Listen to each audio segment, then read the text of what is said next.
Hi, I'm Christina. I'm your new neurospicy friend, and in today's episode, we're going to take a little deeper dive into autism versus ADHD. Autism, according to the DSM, is characterized by social communication and interaction difficulties. This kind of boils down to relationship difficulties. Sometimes autistic people have limited peer interest and general difficulty making friends. There's often characteristics of very repetitious behaviors involved and sensory differences. We'll get a little more into that later. ADHD individuals, on the other hand, are characterized with patterns of inattentiveness. They are described as having hyperactivity, impulsivity, and general executive dysfunction components are also related. Both autism and ADHD are developed in early childhood.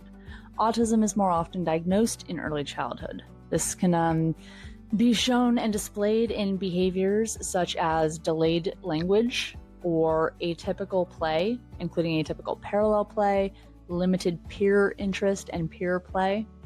ADHD, on the other hand, is more often diagnosed a little bit later in childhood. It's also more often diagnosed in boys. They tend to present with hyperactivity and inattention. Basically, they're bouncing and you can spot them. Girls, on the other hand, tend to go more undiagnosed until later childhood or even adulthood.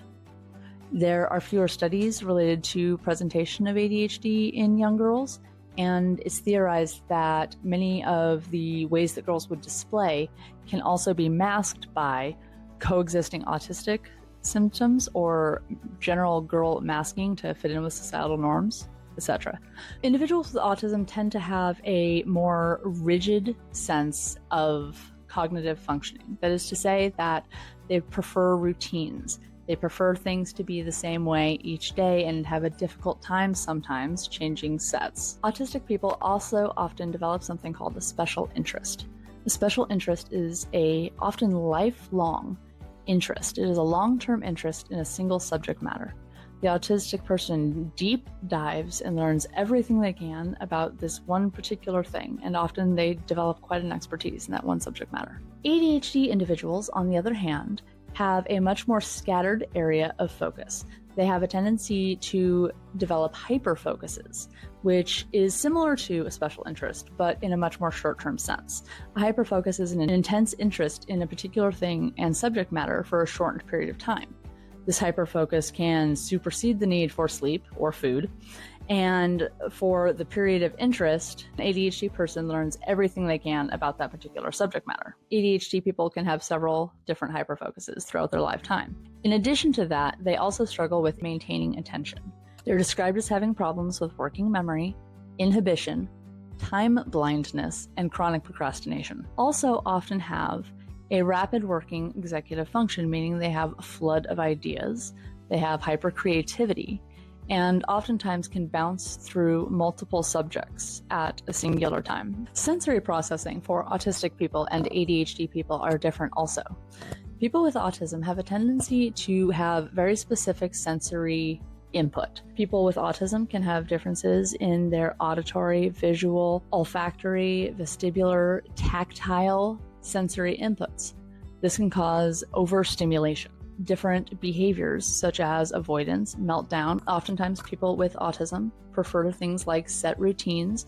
They prefer certain textiles, certain sounds, or certain energies. People with ADHD, on the other hand, tend to be more novelty and sensory seeking. People with ADHD tend to have higher distractibility and find things intensely interesting for short periods of time. They have more fidgeting behaviors, moving behaviors, and focus towards higher stimulation tasks, i.e. higher dopamine producing, higher reward tasks. Socially, people with autism and ADHD have a tendency towards how they respond to social and nonverbal cues.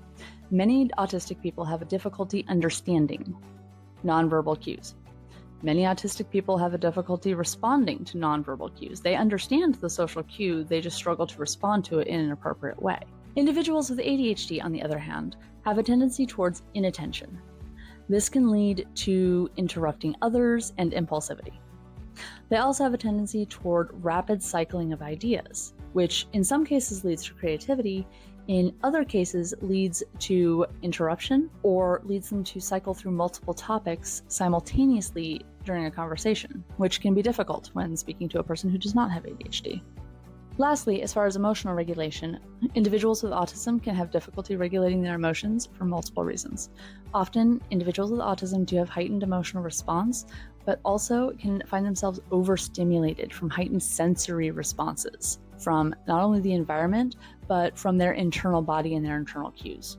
Individuals with ADHD can have a heightened perception of anxiety. Individuals with ADHD and often with autism can experience something called rejection sensitivity dysphoria, which is a very heightened sensitivity to a perceived rejection, which unfortunately is something that both individuals with autism and individuals with ADHD experience a lot of in their lifetimes.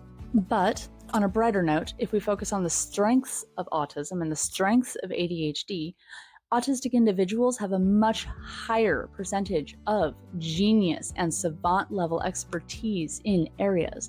They also have a heightened sensitivity and awareness of other individuals. ADHD individuals have a rapid cycling of ideas, which leads to a heightened creativity and drive to put into the world. Both of these neurodivergents have a set of strengths that not only have we not yet studied thoroughly enough, we haven't started talking about enough. So I hope that helps. Like and subscribe, hit all the buttons. Thank you. I'm so grateful that you made it to the end of this video. I'm so grateful that you're here. Mwah. Bye.